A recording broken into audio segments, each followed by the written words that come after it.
good evening. Welcome. This is Hot Edition. We're live on YouTube at Desawe Kanda, also live on Kesmi 107.1 in Tamale and beyond. We're live on W93.5 in Wa and beyond. We are also streaming live all across the world on 3news.com. Also streaming on Facebook, Twitter, and Instagram at 3FM 927. Coming up this evening here on Hot Edition, erratic power supply expected to continue across the country for some time as gas supply challenges remain unresolved over government indebtedness to the West African Gas Pipeline Company. We'll give you details of that shortly here on Hot Edition Plus. Also, the West Africa Center for Counter-Extremism is saying it would be deploying ambassadors to promote peace, especially in communities along Ghana's borders as part of efforts to combat violent extremism. Stay with us. We're getting to that. Also, we'll touch base with what's happening with the Ghana Free Zones Board. There's a lot of questions being asked about what the way forward is. Stay with us here on Hot Edition on 3FM 92.7. And in this package this evening, a former Minister of State, Kojo Yanka, is blaming Ghana's economic struggles on partisan politics. We're getting to that here on Hot Edition on 3FM 92.7. What it means to me is that the governing class has been too Eurocentric in their approach and attitude towards solving the problems of Ghana.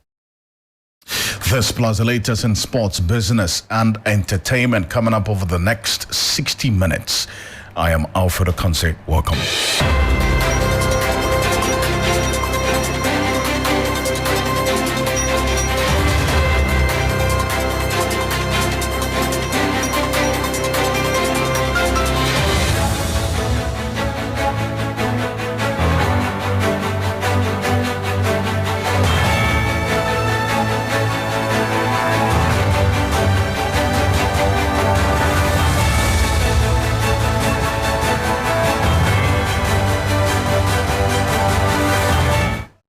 Let's get into the details now here on Hot Edition on 3FM 92.7. Straight up with a number of you who have been sending in concerns about sleeping without electricity. A number of you also reported in various workplaces and there is no electricity. What we're learning is that more pronounced power outages are expected across the country as gas supply to power plants remain a major challenge.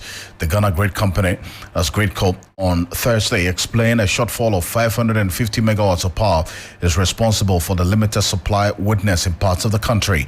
The situation is not likely to improve anytime soon.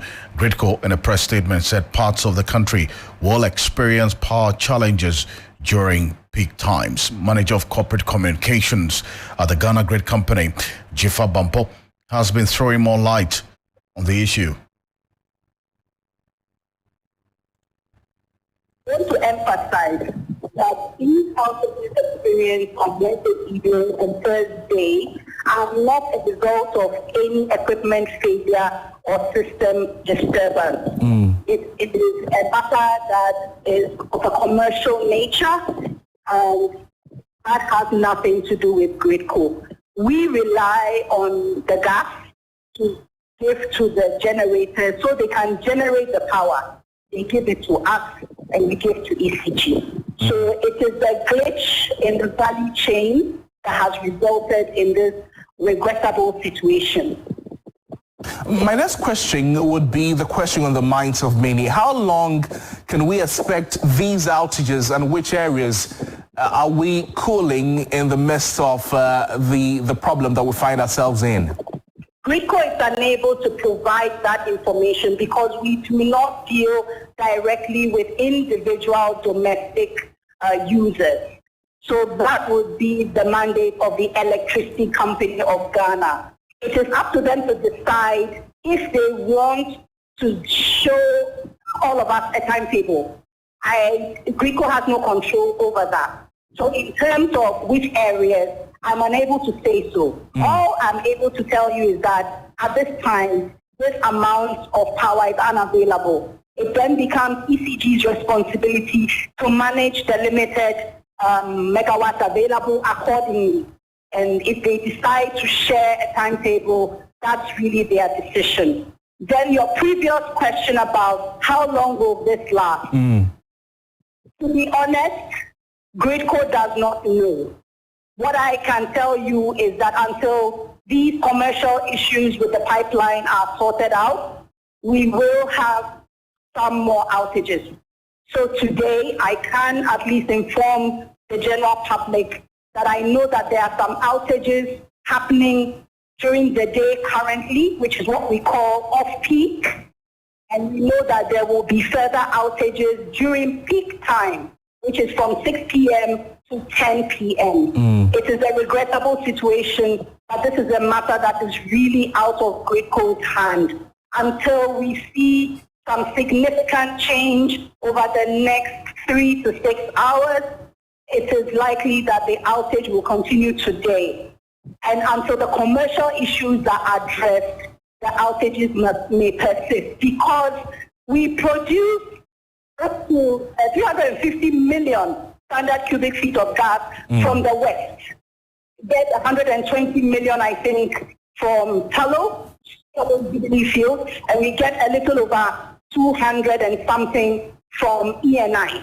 And what happens is that not all of that gas is used in the Western Enclave. Some of it is shipped via the pipeline to Tema because there are lots of plants in the Eastern Enclave. They also need gas.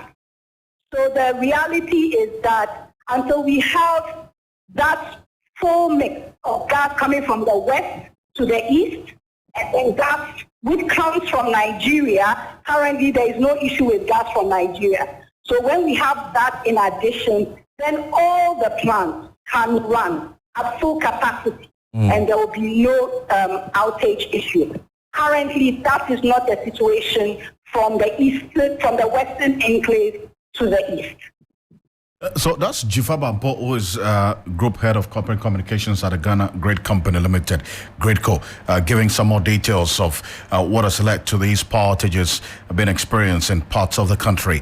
And a number of you sending us messages about the experiences that you're having in these areas, and then also what next for you. A number of you expressing that concern about the possible return of the Dumso, that is erratic power supply. Now, what we're learning, according to the minority, is that they're calling on government to settle the $20 million owed the West African Gas Pipeline Company to prevent a full-blown power crisis in the country. This follows the persistent power outages experienced in parts of the country. As you've just heard Gridco explaining that the gas supply shortage has resulted in the 550 megawatt shortfall in power supply at peak time, and that parts of the country would continue to express this kind of situation that we're dealing with right now. And that's what the minority is saying, that this is a purely situation that is as a result of the government debt to the Ghana Great Company Limited to the tune of some $20 million. Let's get onto the telephone line and get a bit more perspective to this situation we're faced with as a country. And joining us is an energy expert, Dr. Yusuf Suleimana. Dr. Yusuf Suleimana, thank you so much for joining us here on Hot Edition. So, do you also align with this position by the minority that this erratic power supply we experience in some parts of the country is as a result of the debt that government owes the West Africa Gas Pipeline, $20 million? Yes, good afternoon to you, Alfred, and good afternoon to your listeners in Ghana and across the globe. Thank you for having me. Yeah, indeed, I'm fully aligned with the assertion put forward by minorities that this is purely financial. Yes, indeed, it is purely financial, Alfred. And if you remember, last time we spoke on this issue, I mentioned and I said a word of caution that Ghana, looking at the numbers that we have, we churn out with respect to power that we demanded, especially at the peak hours and what is available, we are just sitting on tenterhooks. So if we always keep handling around that we have excess capacity, I think it's better we stop saying that now at this moment in time so that we don't hurt the sensibilities of Ghanaians. Why am I saying this? Alfred, there's always a saying that if you fail to plan, then you are heading, you are planning to fail. And that's where we find ourselves. I don't know why we have this huge, installed capacity, and we haven't, for over the years, thought of commercializing that. and then we've always been abandoning ourselves and concentrated on cancelling, most of this power purchase agreement that we signed. We put all our energies on it, cancel it, pile up judgment debt. I just feel that these are also unfortunate. Yes, mistakes might have been done in future, in the past. And so if you are given a mandate to man a critical institution such as the energy sector or the power sector, you don't play politics with it. And this is where we find ourselves. So yes, it is purely financial. And why are we here? I'll mention that if you look at the entire generation mix, we have, distribution, transmission, and then generation, distribution, and transmission. Nobody knew that at this moment in time we'll be starting with generation. We have almost grown overly confident with our generation portfolio, only to be caught hands down with respect to the fact that we are Ghanaians have been subjected to doom so. I think doom so is something that we Ghanaians are not ready to take at this moment in time. So what is the way forward? I think at the utmost best, what the government of Ghana can do is to make available, to do all that they can to make available the finances that's required. That is short term. Long term, what is required, Alfred, is the fact that I've always mentioned that, if you look at our generation mix, the thermal portfolio contributes closer to 70%, and gas is the utility point. Gas is the one that supplies power to that. We have Ghana Gas. Why are we not thinking about expanding Ghana Gas to accommodate, this our demand portfolio that is right? And I always say that, within the offshore we have a lot of gas. I said that if we are able to link up our power and petroleum sector seamlessly, we will not find ourselves where we are. We have the gas available. Why don't we link it up? Why are we to build this power? Gas line infrastructure. We need to link it up. That's number one. Number two, I think we are overly dependent on the thermal generation for a very long time. We need to expand, diversify the generation portfolio to encapsulate renewables. I can tell you, Alfred, in most jurisdictions, if we have, let's say, homes where we have portable, rooftop solar panels that are available, affordable, and accessible, I think the massive pressure that is potentially being impacted on the grid will be minimized. We have not done anything. We have not done much in that area. So going forward, we need to create that enabling environment. If even required to give subsidies to ensure that rooftop solar panels are mounted in individual homes, make it easy for them to mount rooftop solar panels. This is the way to go. If we do that, and I think it will even increase the penetration that we talked about. Now our penetration is stagnant. We have been in the 80s for God knows how long, and we are not able to move across, to increase the penetration to maybe to the 90s and to the 100s. So going forward, I think 1, 2, 3. First of all, number one, governors to come up, get the funds available to ensure that they are able to make up the shortfalls with respect to what is due to WAPCO. That's number one. Number two, we need to think out of the box, increase our renewable portfolio. We need to think out of the box, make sure that we link up this petroleum sector to power sector, ensure that we recapitalize Ghana Gas, make sure that we have multiple trains of Ghana Gas. After, if you have too much gas available, and we can even generate that power, we can even export it. So it's just unfortunate that we have not planned, and that's where we find ourselves where we are. And it's unfortunate, and I think the government need to wake up and make sure that they respond to the call of teaming public and teaming populace. We don't deserve to do so at this point in time. What's most unfortunate is having money to pay for power, and power is not available. That is serious energy security ramification, and I think it's unfortunate.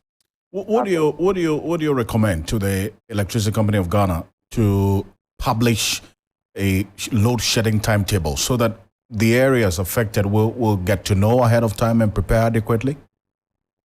That's a fact, and that's the second point that I was coming to learn, and it's good that you brought it up, Alfred. I noticed that the last 2 days, we had power outage, and there was no communication along the line.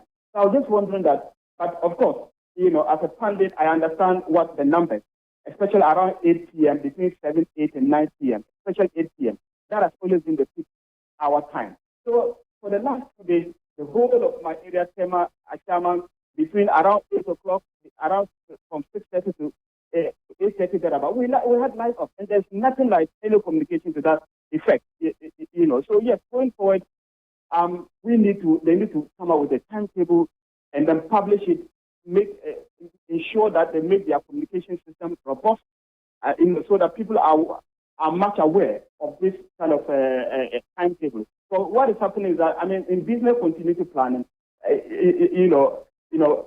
planning is very important. In business continuity planning, knowing the schedule of your power supply, you can plan alongside. So I think it's the right way to go. The government needs to make sure that, ECG, they need to make sure that ECG, together with GRICO, they need to make sure that a clear-cut timetable is put out and a well put out communication, to be able to tell people where we're going to have it, so at what time are we going to have it, so that we can plan alongside. Other than that, this erratic power supply that people are not ready, at the end of the day, is just too uncomfortable, for the teeming populace, Alfred. If this is a purely financial situation that has resulted in these power outages, what would be the worst situation that we're faced with if government is unable to raise this $20 million in the next few days ahead of us? Yeah, so in the next few days ahead of us, if, assuming, let's play the devil advocate, we are unable to raise the required money, then the inevitable will become inescapable. And what is the inevitable here? We're going to have a widespread power outages. And this is even domestic home. If it's going to extend the daytime period, it's going to affect industry. And after, we all know, apart from the discomfort that doomsday brings in terms of our livelihood, in terms of the fact that we cannot sleep without power now, when industries are beginning to be impacted, and that's going to be phenomenal. Power is the lifeline for the economic survival of every nation.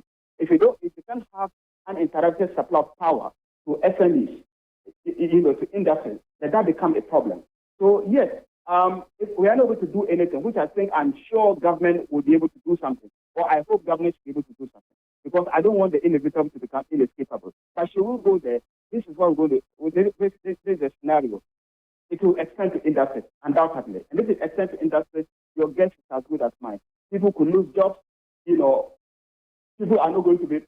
may not be able to pay for whatever services that they render, because economic activities might suffer a little bit. So yes, I don't think we need to go there, and I don't think it's interest of government to go there. So what I want to call is that government needs to do well as much as possible to ensure that. We have to have a backup plan. Last time I spoke on this issue, I said, if you look at these numbers are not good. And so as a manager in such a precarious situation, you need to have a backup plan. You need to have some amount of money on standby for this kind of contingencies. You cannot, that is non-negotiable. You cannot contest that. Other than that, if you don't have that contingency fund or money available at any point in time, to be able to cover these particular scenarios, and they keep on holding, I think the results are going to be what we have now. Secondly, ECG. All this boils down to the fact that I've always mentioned that the bane of our problem is the fact that we have a lot of leakages in the system. We have a lot of inefficiencies in the system. I'll comment ECG over the last couple of months. They've done so well to be able to recoup a lot of money that that is due people. Now, what I want to say is that they have to pay the cost. There's still a lot that they need to collect, especially from SOE. They shouldn't even bother disturbing, homes and stuff like that. The money is with the SOEs. Why don't they go to the SOEs? And government need not to interfere with ECG activity for the fact that, especially if they want to take action on people who owe this critical institution of money due them. Other than that, if you don't do that, at the end of the day, and the system crumbles.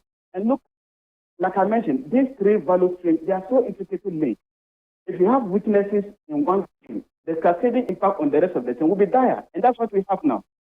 The distribution has always been the bane of the issue. So I'll just urge that ECG to still, come back and stay the course on whatever they started, because I think they got a lot of money and they need to stay the course. I know there are lots of political pressures that are involved, especially when it comes to SOEs, but government need to ensure that. If government cannot even pay most of this, if government is the large debtor to ECG, then you can imagine where we are heading towards. So yes, phenomenally ECG has to be very efficient. Other than that, it will lead us nowhere. We can send the power to ECG. If the losses cannot be covered, we'll come back to where we are now. So there are multiplicity of issues. So efficiency is what we need to do. The generation side, we need to diversify the portfolio, and we need to think out of the box. We can't just live like the way we are living. To always be subjected to this kind of unwarranted pressure. That the poor populace don't deserve that. And I think it is a duty of it is the responsibility of the duty bearers to take us out of this. And I just believe that we have not planned, we failed to plan, and that's why we are where we are. And they have to take full responsibility. The duty bearers have to take full responsibility for this issue that the populace have been subjected to. Other than that, people have to be accountable for whatever is going on. Because after I think it's not acceptable having money to buy power and the power is still not available, or you bought power is in your system, yet you can't utilize it. These are unfortunate incidents that we don't need to let it creep into our system. Okay. Dr. Suleiman, I appreciate your time. Thank you so much. You're welcome. Dr. Yusuf Sulemana is an energy analyst joining us here on Hot Edition. If you just joined us, more pronounced power outages are expected across the country as gas supply to power plants remain a major challenge. The Ghana Grid Company, that's Grid Co, earlier just explained a shortfall of 550 megawatts of power is responsible for the limited supply witnessed in parts of the country. The situation is not likely to improve anytime soon because Gridco in itself, in the statement that they issued, said parts of the country will experience power challenges during peak times, but there is no indication or communication as to when these power outages, intermittent power outages, would end. That's what we got earlier today when we spoke to Jifa Bampo. And if that communication will come, from what we understand, it has to come from the Electricity Company of Ghana. There's been mounting calls for ECG to publish a timetable for the load shedding so that the areas that are going to be affected would adequately plan for these outages, as we've seen over the last 48 hours. Now, and a few things you should know. Shortage in gas supply is what's caused these power outages across the country. Intermittent outages were recorded between the 23rd of September to 16th of October. More pronounced outages recorded in the last 2 weeks. Also, general power needs across the country is at least 3,150 megawatts, and the shortage of 650 megawatts was recorded on Wednesday, October 25. Shortage of 550 megawatts was recorded on Thursday, October 26. Any shortage beyond 250 megawatts results in significant outages across the country, which we've been experiencing. And the worst affected areas during peak hours are densely populated regions. Greater Accra, Central, Eastern, Northern regions, and other parts of the country are impacted most. Now, main reason for the shortage is the halt in the gas supply from the West African Gas Pipeline Company. And that's what the minority in Parliament is calling on government to settle the $20 million owed the West African Gas Pipeline Company to prevent a full-blown power crisis in the country. And Edward Bauer is Member of Parliament for the Bongo constituency, a member of the Mines and Energy Committee of Parliament. I spoke to him earlier on this matter. This morning, find a way or have an arrangement with WAPCO as to how that can be paid.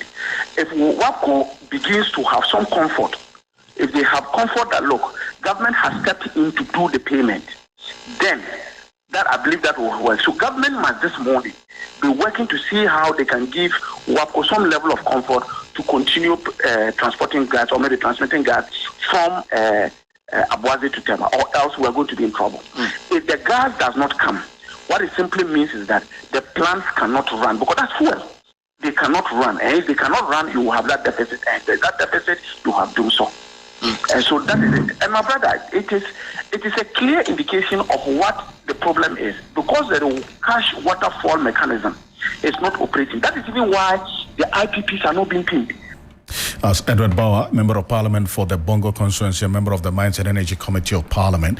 Now, the West Africa Center for Counter-Extremism is saying it will be deploying ambassadors to promote peace, especially in communities along Ghana's borders as part of efforts to combat violent extremism.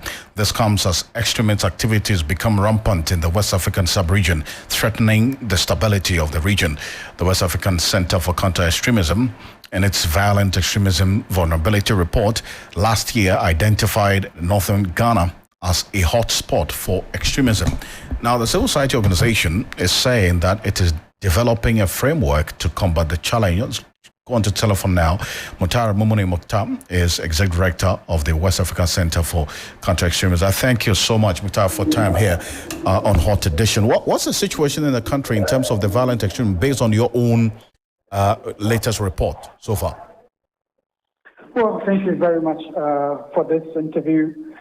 We are happy that we are launching this new project that focuses on building local community actors, especially young groups, to ensure that they actively participate in preventing violent extremism. Just a bit of correction here. We are not developing, it's not entirely new framework, it's not a new framework. There are a series of activities that are drawn from the national framework for preventing and countering violent extremism.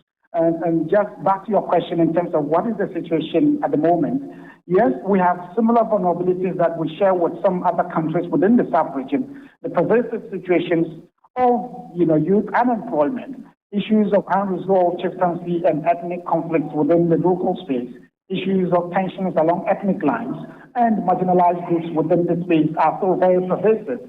The difference is that we are seeing a significant number of interventions from both state and non-state actors in dealing with the problem in our country. And what we are doing is to enhance the response measures that we have been focused on in the last few years in dealing with violent extremism in this space. We often say that the security measures you deploy or security policies that you deploy is often a function of your threat perception. A large part of our perception of the threat is from external sources. And that's why we see borders as all areas of focus in terms of interventions. But we have a lot of internal vulnerabilities as well. So we'll work together, this together with the border communities in ensuring that there's adequate level of education and understanding around the threat that we're dealing with to ensure that we participate in preventing it from happening within our soil. See, the concern at any time this comes up is the response mechanism to these threats, because the last report that you put out identified northern Ghana or some communities within the northern part of the country as areas where these activities of extremists is rife. So far, we haven't seen, unless of course you can say that there's been a comprehensive response mechanism to some of these threats that you identified over the period. Like you just said, I mentioned that the difference in the last couple of years is that there's a significant number of interventions that are being rolled out by state and non-state actors. In fact, 2 years ago, the language we're speaking now was very different in terms of what we're doing about this problem. There has been significant attention on coastal states of West Africa, and that includes Ghana. There's a lot of international support now than ever, and there's a lot of interest from state actors. State actors have undertaken several measures, including the drawing of the National Security Strategy document that has been here in the last few years. We have the National Framework for Preventing and Countering Violent Extremism. We are looking at national action plans to implement those. And in fact, there has been a lot of synergy between state and non-state actors in dealing with this problem. What we want to see more, how do we enhance these measures to ensure that it is adequate enough to build the resilience that we are talking about? There's still a big problem of youth unemployment. There's still a big problem of unresolved chieftaincy conflict, ethnic conflict and land disputes in this part of the country. And given the proximity of northern Ghana to the theater of violence in the Sahel, it is a very, very vulnerable situation. And of course, we've seen there have been a lot of reports of incursions onto our space here from Burkina Faso, terrorist elements who come in and out of this space, and that is a very dangerous situation for us. There are a lot of young people who are suggestible to recruitment in this space. It's only a matter of time that these individuals could be recruited to engage in terrorism either within here or outside of this space. And that's why we need to increase and enhance the effort in terms of the numbers of people we target to serve as actors against extremism within the local space. You mentioned something very important. You talk about the the local factors which is also creating a fertile ground for these counter-extremism activities. That is, for instance, the local conflicts are ongoing. Now we are hearing of a situation in Boko, for instance. I don't know if your radar has caught the latest development in Boko, and for you, how would that specific situation also lead to some of these fears or these threats that you have highlighted? The issue of conflict, unresolved existing conflict, is a big factor in terms of how it features in radicalization or the potential to enhance recruitment of terrorist elements. There's a report that we have variously referred to by the Global Terrorism Index that sees existing conflict as a vulnerability for extremist recruitment, because it says that over 93% of all terrorist violence within that space come from countries or spaces that have unresolved conflict. It tells you that situations like Boko and others are very, very vulnerable situations for extremist exploitation. In terms of what is happening in Boko now, the Boko conflict, we all know that is a very complex, situation. And so there isn't a blueprint in terms of how to deal with it. Of course, at the moment, the good thing is that there are several efforts that are underway by both state actors and non-state actors. There are a lot of NGOs and youth engagement interventions around the conflict. And whilst we do not have a blueprint, we need to do more in terms of scaling up to a national level threat, seeing it as a national security threat that requires that we put in serious level of national effort to deal with it. Other than that, we would be having episodic responses to the things that are happening there, and that is not a sustainable way to deal with the conflict in Boko. Mukhtar, I appreciate your time, and I thank you so much for throwing more light on this matter. Thank you. I appreciate that.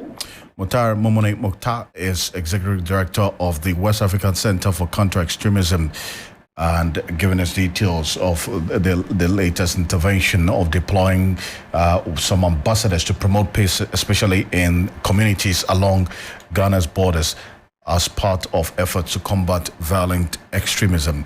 Now, so live here on Hot Edition on 3FM 92.7, also live on Kesmi 107.1 in Tamale and beyond, also on W93.5 in and beyond. The Finance Minister, Kenneth Ofori-Atta, has announced that long-term relief measures for flood victims won't be taken into consideration during the formulation of the next budget reading. The minister joined the interministerial committee set up to deal with the flood disaster on a visit to some of the affected communities. He announced a 2 million cedis package towards the relief. Yeah, we are here to show real, genuine support, elicit what we will call the fruit of the spirit, the love, the joy, peace, kindness and care for each other is what has brought us here.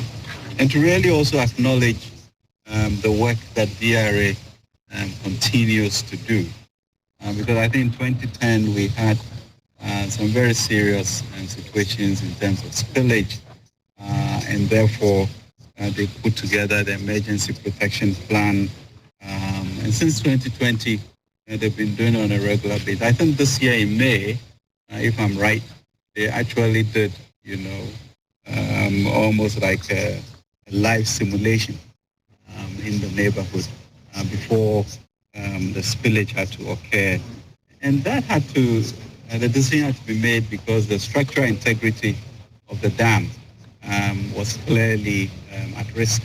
And that then would lead to loss of lives and really things that will affect not only us with regards to the integrity of the dam, but also our neighbors with regards to the supply of energy and power.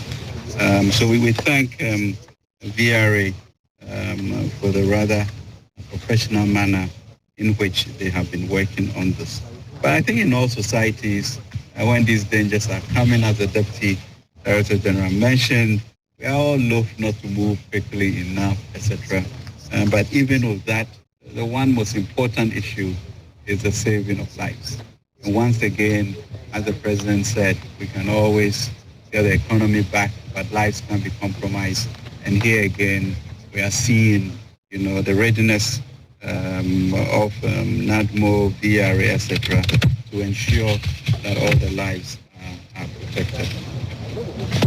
So in that regard, the District Assembly and then our chiefs who are here providing the support, we want to thank them for that. In terms of resources that we keep talking about, we need to, because of the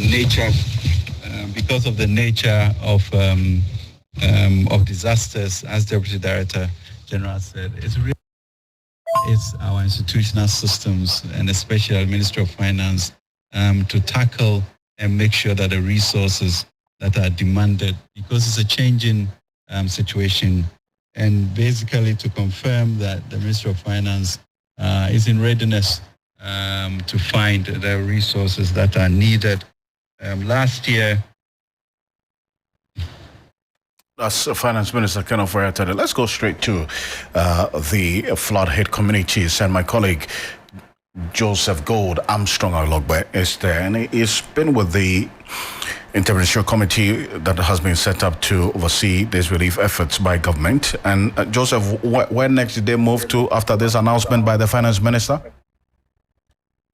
Alfred, so we moved from the North Song District Assembly and we went straight to Kizito, where the displaced residents were being kept, where he met with some chiefs and also the affected victims. And he spoke with them in the manner that I think for the very first time, the member of parliament for the area, Okujeto Ablako, said yes, he's okay, he's satisfied with the Minister of Finance himself coming to the place to at least sympathize with the people and also donate the 2 million he gave with them. But then the minister wasn't alone. He came with the Interministerial Committee, also led by the Deputy Minister of Information, and they promised that they are going to come back again. From there, they were supposed to move to Adidome. Unfortunately, time were not on their side, so they could not go there. Hopefully, maybe next journey, they will be going towards that direction, Alfred. So the 2 million, is it a personal donation by Kenneth Oyatade or the Interministerial Committee did that?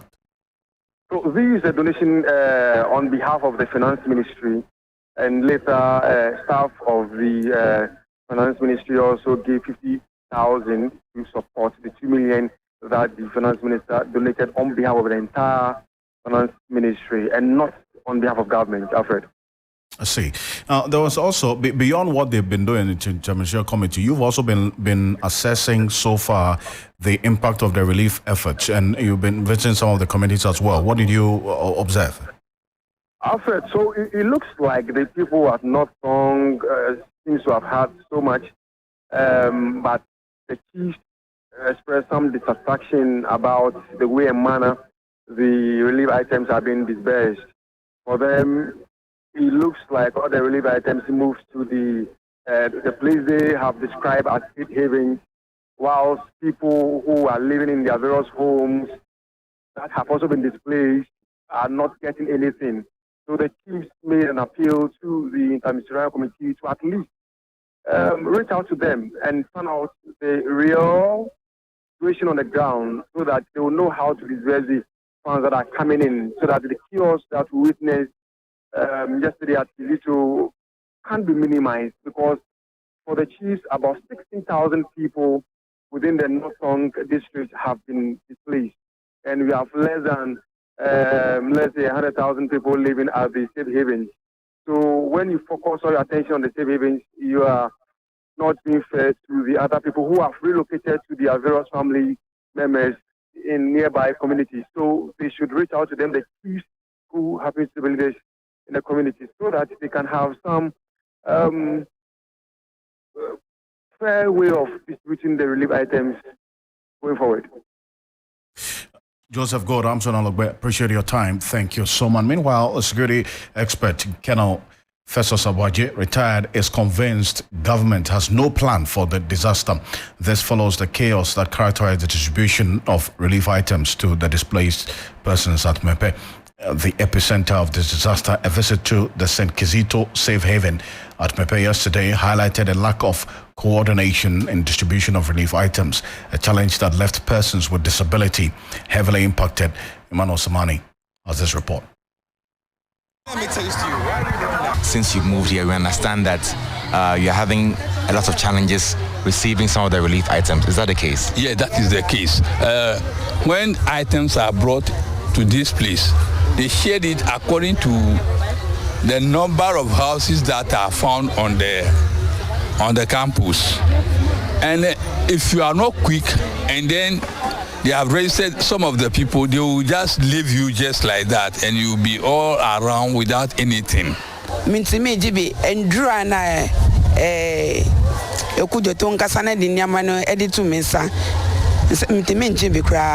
But for the intervention of Ukudeta Blakwa, I wouldn't have received anything. We are not able to fight for the items when they come in. So we understand that currently some of the relief items are being shared here at the St. Kizito Senior High School.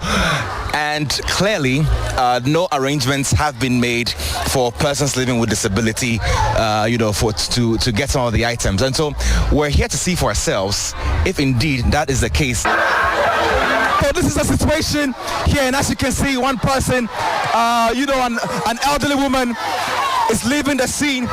Very chaotic here because people are trying to get relief items, and so it's absolute chaos, anarchy, if you ask me. Absolute chaos and anarchy going on here at the St. Kizito Senior High School, one of the safe havens, not too safe, one of the safe havens, not too safe.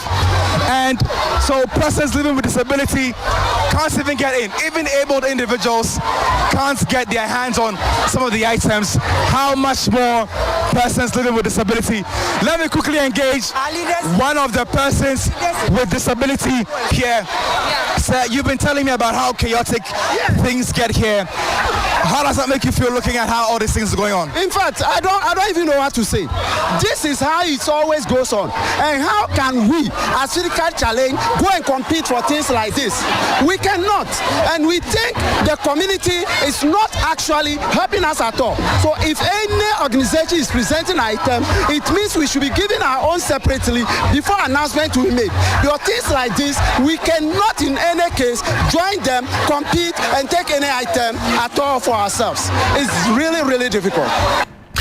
It is this development and the continuous difficulty, according to Kenneth Professor Sabaji retired, smacks of a government with no plan to handle the aftermath of this disaster.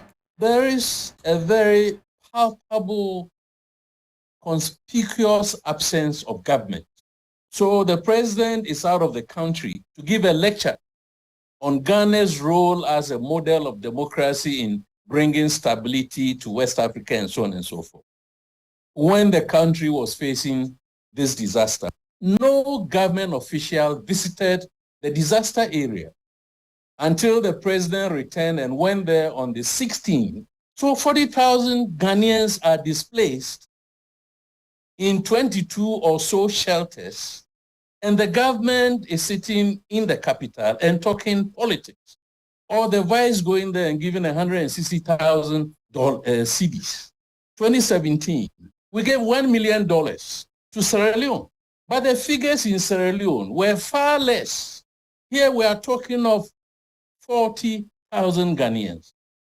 So it's bits and pieces of, government going there and not saying the right things and not giving any indications of any substantive plan. Now, if you tell people that you have a three-pronged strategy to provide relief, now how is the relief being provided? NADMO hasn't even got a budget.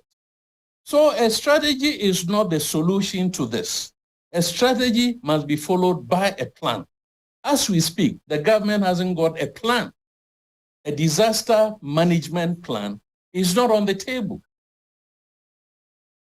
As Colonel Professor Sabaji retired there.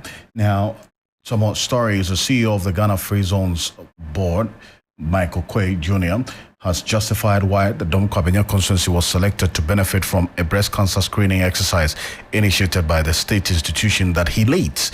His constituents had earlier accused him of using state resources to further his campaign.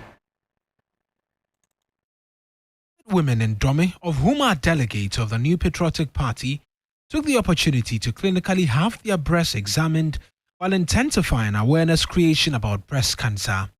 The exercise, initiated by the Ghana Free Zones Authority, is being carried out in Taifa Burkina, Abokobi, and in the Ladadekotopon municipalities over a 5-day period. Even though the CEO of the Free Zones Authority, who's also seeking to lead the New Patriotic Party in the Dom Kwabenya constituency, was criticized by a section of his constituents for using state resources to advance his campaign cause, those who benefited from the exercise thought otherwise. The Free Zone CEO, Ambassador Michael Quay Jr., justified the decision. What I am doing is what we call charity begins at home. Our organization has a mandate to do CSR. I will not leave my home and be working somewhere else. But also note, a lot of communities also have leaders who are doing things in those communities. And I'm sure that you have seen them all over the country. So whatever is done, the negatives will all be negatives. But we are looking at the positives, we are looking at the lives that have been saved, and we are looking at the impact that I have been able to use to brighten the corner where you are. A breast. As Michael Quay Jr. Let's get into business now. And Michael Ogbodu is standing by with the latest in the world of business here on Hot Edition on 3FM 92.7.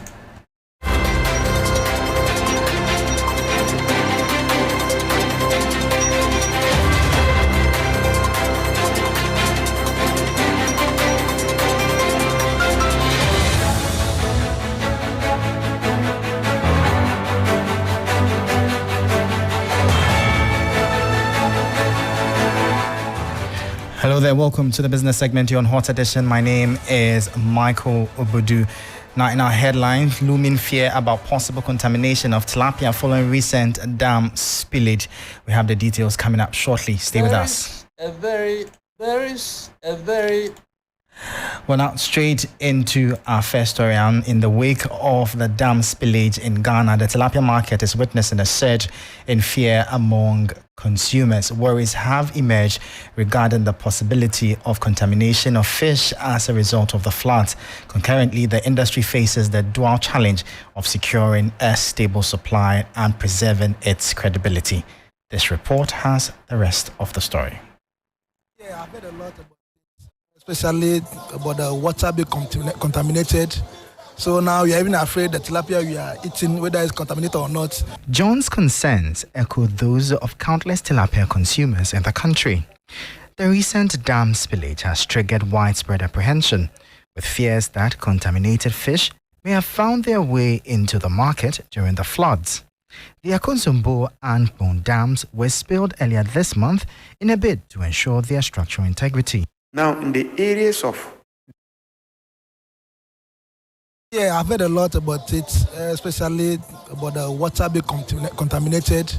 So now we are even afraid that tilapia we are eating, whether it's contaminated or not. John's concerns echo those of countless tilapia consumers in the country. The recent dam spillage has triggered widespread apprehension, with fears that contaminated fish may have found their way into the market during the floods. The Akonsombo and Bone dams were spilled earlier this month in a bid to ensure their structural integrity. Compounding these anxieties is the uncertainty surrounding the consistent supply of tilapia, as numerous fish farms fell victim to the deluge, compelling some dealers to bolster their stock. Considering the situation, I thought it wise to take enough stock that will last longer rather than not getting stock, because I know there will be shortage from next week or two from now, because they are complaining that almost all their fishes are dead. So the little that is left, prices will go up.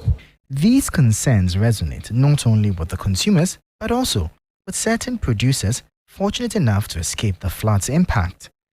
They foresee heightened pressure to meet the escalating market demands in the days ahead. We're not looking forward to let it have so much impact on pricing. So we also have to improve on our production in order to satisfy the market. Amid this intricate web of challenges, one question looms large. What do consumers themselves make of these unfolding events. I'm very concerned about the contamination. The price, I don't have a problem with it. Because I like tilapia, I always come and eat tilapia. If you are a tilapia lover and you know the benefits that come with it, we expect it. After all, we are not in normal times. Living miles away from communities impacted by the spillage of the dam will not shield tilapia lovers from its impact, particularly on their budget. But the larger concern is what become of women whose income depend directly on access to these fishes. Michael Obodu, 3 Business, Accra. Well, so that was our report there, bringing you highlights on the impact of the dam spillage on the tilapia market. Speaking in those interviews where the owner of Filippo Tilapia joined, Philippa Kosa, and the head of sales at Volta Catch, Richie Appiah. Now, away from that, the Peasant Farmers Association is calling for massive investment in irrigation development along the White and Black Volta rivers to avert future disasters and boost agriculture. According to its executive director, Dr. Charles Nyaba, rainfall patterns have become erratic as a result of climate change. As such, there should be innovative ways to harvest excess water from the Akosombo and Bon dams to minimize the negative impacts of climate change. Now, in the areas of the effect of the flooding, all this is happening because of climate change. Last year, the raining pattern was not like this. Another year, we see flooding somewhere. Another year, we see drought. So there should be massive investment in irrigation development. All countries that grew through agriculture, you can talk of China, India, Israel, Brazil, USA, they all developed their irrigation system. We expect proper allocation of resources to support irrigation development. If there were dams that were created along the Volta River Basin, by now all this water would have moved in there. You go to northern part of the country, the same thing we're experiencing. When Bagri Dam is always spilled, what we are experiencing here, we always experience the same thing. So that was Dr. Charles Nyamba. They're bringing an end to the business segment here on Hot Edition. For more business stories, please check out our website, 3news.com. My name is Michael Obodu. Thank you for listening. As always, please stay safe. Up next is sports.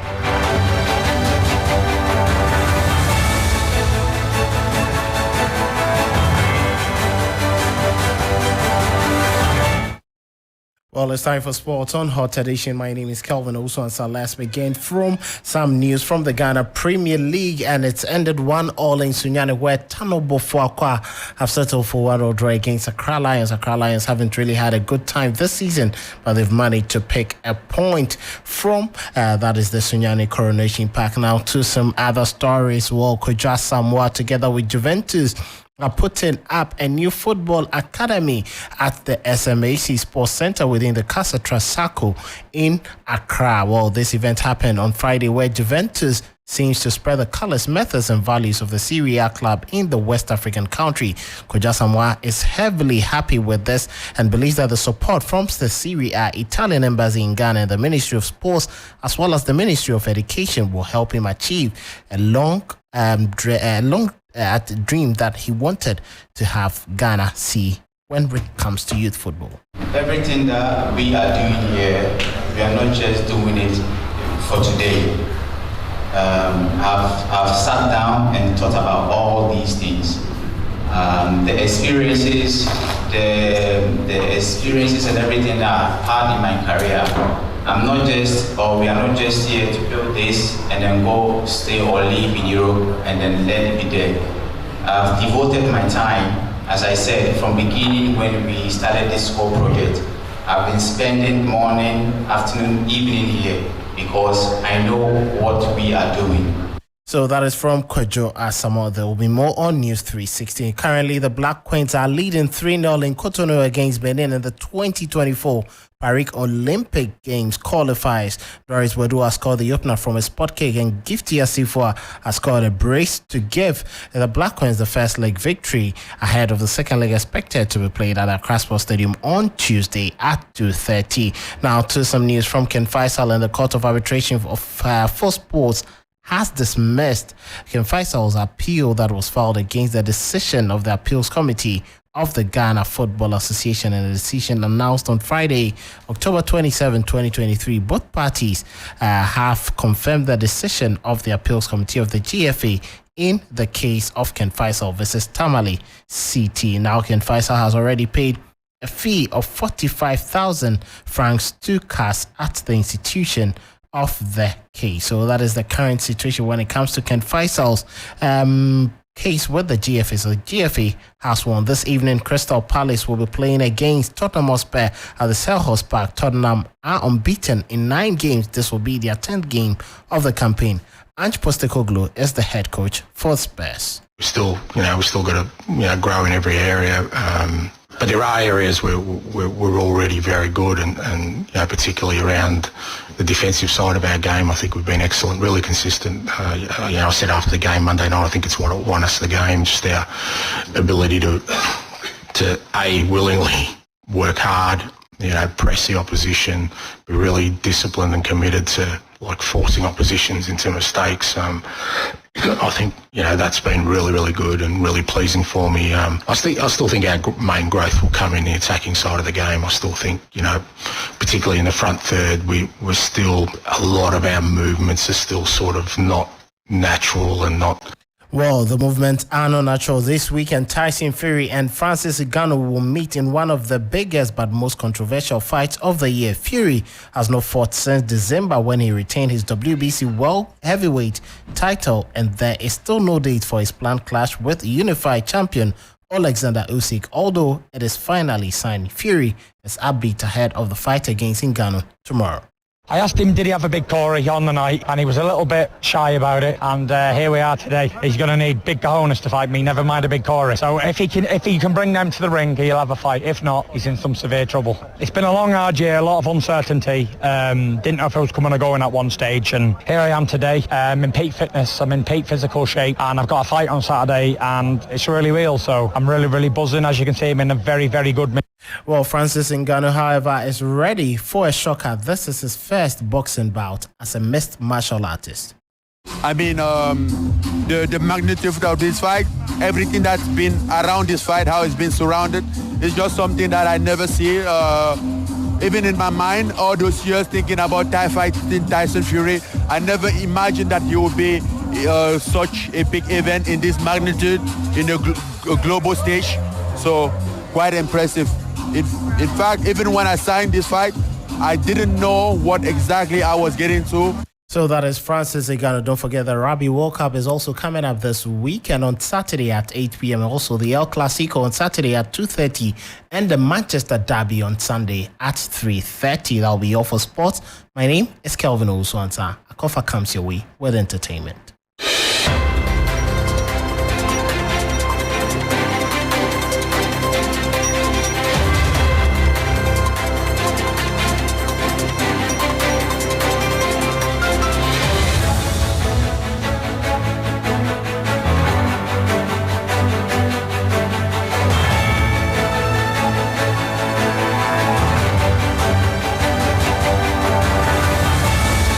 Thank you very much, Kelvin, for the sports updates. You're still tuned in to Hot Edition on 3FM 92.7. It's now time for the entertainment news segment powered by 3 Entertainment. My name is Akofa. Celebrated music duo Keche has appealed to their colleague musicians to own high life and other Ghanaian music genres and rally around them to promote Ghana internationally. The group is saddened by the fact that most of their colleagues have ditched the high life genre and are now identifying with Afro Beats, which is a known Nigerian brand. It's